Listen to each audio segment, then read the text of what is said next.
Mariah Carey is arguably the most popular and successful pop star of all time. But for all of the soaring high notes of her life and career, there have been a few sour notes too. Here's a look into the rise, success, fabulous life, and fantastic flops of Mariah Carey. Music was a part of Mariah Carey's life from the very beginning. Born in New York in 1970, Carey's parents named her after They Call the Wind Mariah, a show tune and standard from the Western musical Paint Your Wagon. Meanwhile, Carey was absent from school so often, sometimes for pursuing career opportunities, that her schoolmates nicknamed her Mirage. Fittingly enough, Carey would later name her company Mirage Entertainment. But in between being named after a song and starting her singing career, Carey's childhood was difficult and painful. In a 2020 interview with Oprah Winfrey, Carey claimed her older brother Morgan was, quote, extremely violent, that she lived in fear of attacks, and that her elder sister, Allison, was troubled and traumatized.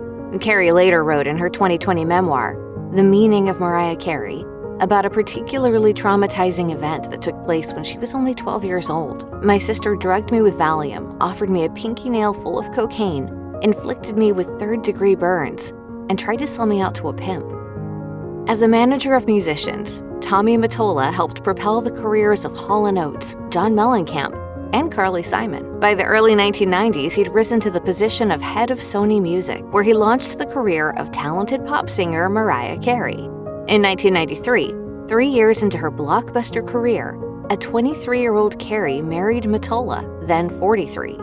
In her memoir, the singer discussed her hesitation and panic over the marriage, writing, "Many reasonable people have questioned why I married Tommy, but none of them questioned the decision more than I did." Carey's reservations grew intense on her wedding day, but she ultimately went through with the marriage because she, quote, saw no way out. Her fears were apparently justified, as Carey wrote that Mottola was so controlling as to be inescapable, denying her access to friends and family. She added, "I couldn't go out or do anything with anybody. I couldn't move freely in my own house." At one point, Carey said she had a go bag packed in case she ever felt the need or had the opportunity to leave in a hurry. According to Billboard, Mottola previously called Carey's allegations of abuse untrue.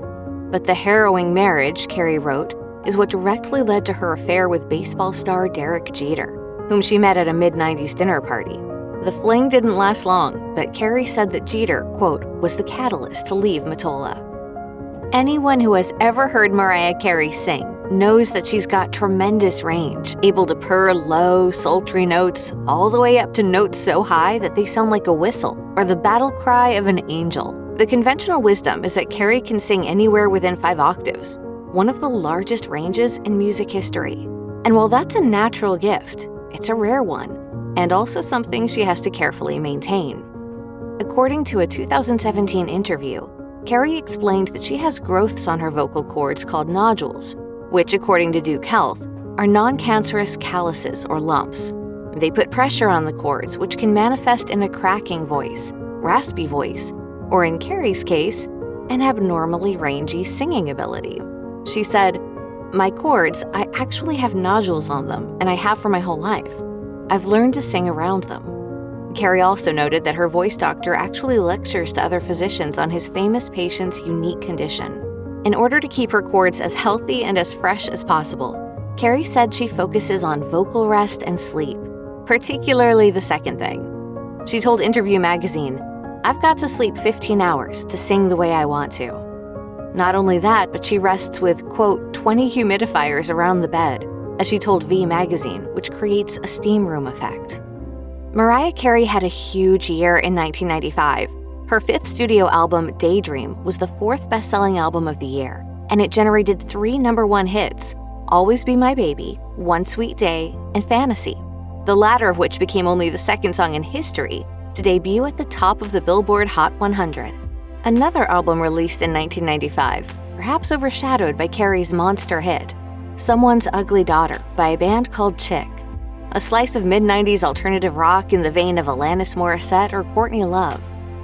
The record was almost entirely forgotten until 2020, when Carey tweeted an excerpt of her memoir and owned up to being the creative force behind Chick.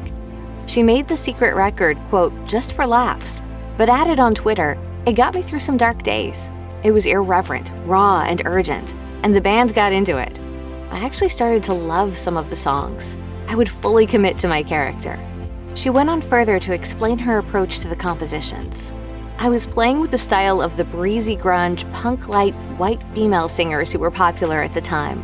I wanted to break free, let loose, and express my misery, but I also wanted to laugh." In July 2001, Mariah Carey did what any major artist of the time promoting a new single would do: go on MTV's TRL and chat with host Carson Daly. During the surprise appearance, however, Carey provided 2 minutes of very strange television.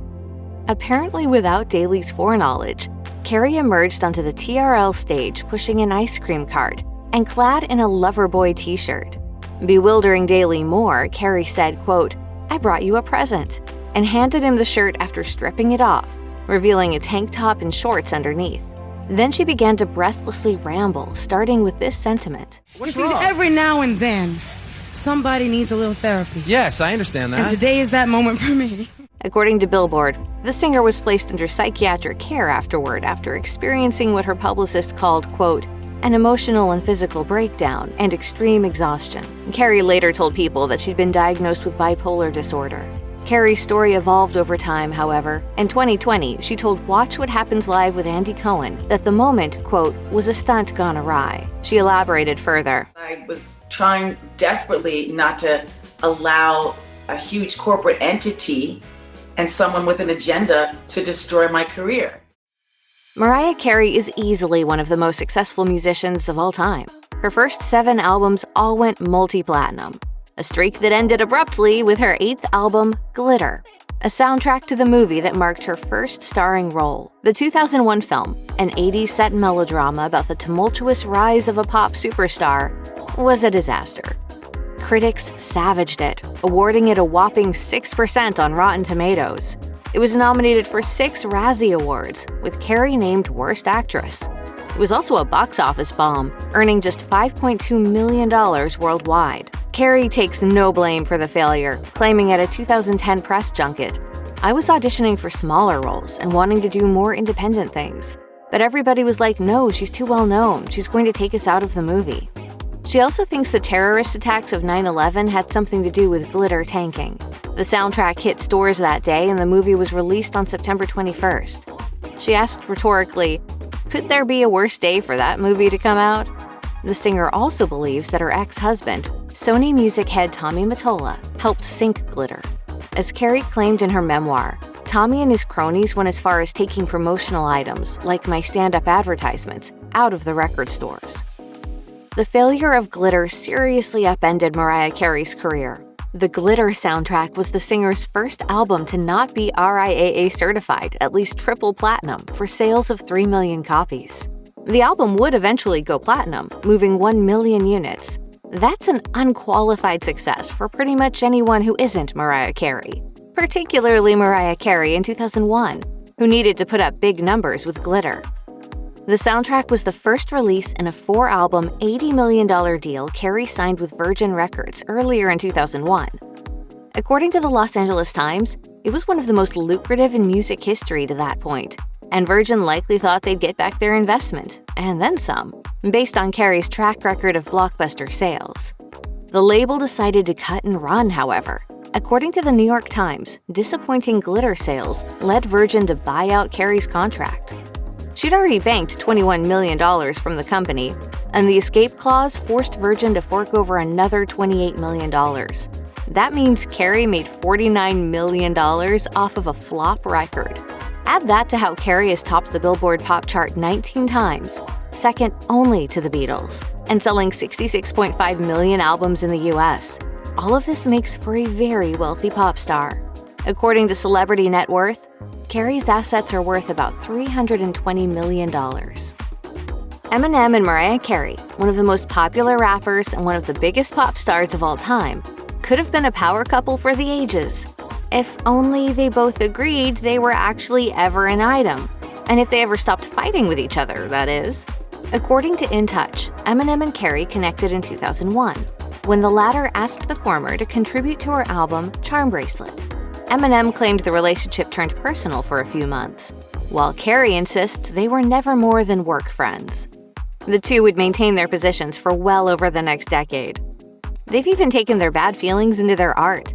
The 2009 video for Carey's slyly titled Jilted Lover song, Obsessed, opens with a singer rhetorically asking, quote, "Why are you so obsessed with me?" and features a character who looks and dresses an awful lot like Eminem. In a guest verse on Fat Joe and Dre's 2019 song, Lord Above, Eminem raps, "I know me and Mariah didn't end on a high note, but that other dude's whipped." He adds that he tried to tell Nick Cannon that the singer was, quote, "a nut job." April 30th is a day that figures prominently in the life of Mariah Carey. On that date in 2008, she married actor, musician, and TV host Nick Cannon. Exactly 3 years later, Carey gave birth to the couple's children, twins. Of the new babies, the first was a girl, Monroe, followed soon after by her brother, Moroccan. Cannon and Carey arrived at the hospital in a rush, not due to deliver that day, with the singer-songwriter reportedly convinced that the labor pains were just a false alarm. Nevertheless, she had time enough to prepare for the arrival of her babies, set up some speakers in her Los Angeles area hospital, and make sure that the perfect song was playing at the moment of birth, We Belong Together, her own 2005 #1 hit. Cannon told a different story. On The Gayle King Show, he said that a live version of Carey's Fantasy played during the birth. 3 months after becoming a mother, Carey made an appearance on Home Shopping Network, where she discussed a biologically questionable pregnancy detail. She said, "You have to keep them in as long as possible because it's a sacrifice you make for them." Literally, I was like 47 weeks pregnant. According to Time, the standard human gestation period is 40 weeks. One could argue that without Mariah Carey, there would be no Jennifer Lopez, as both occupy a similar space in the worlds of music and celebrity. Singers with mass genre-crossing appeal, who also act a little and contend with formidable reputations. While few people could relate to each other and their unique lives better than Carey and Lopez, they don't appear to be friends. In the early 2000s, Carey told a German-language news outlet what she thought of other pop singers. Carey said, "Beyoncé is fabulous." However, when asked about Lopez, Carey famously wryly replied with a cold smile, "I don't know her." In other words, she claimed to be unfamiliar with the mega-famous J-Lo. Understandably, that bit of next-level shade became a meme.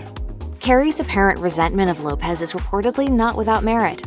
According to gossip columnist Roger Friedman, Lopez allegedly stole parts of Lovejoy and If We, two Carey songs from the Glitter soundtrack, and incorporated them into 2 different versions of her hit, I'm Real. If you or someone you know is struggling with mental health, call the National Alliance on Mental Illness helpline at 1-800-950-NAMI 6264 or visit the National Institute of Mental Health website.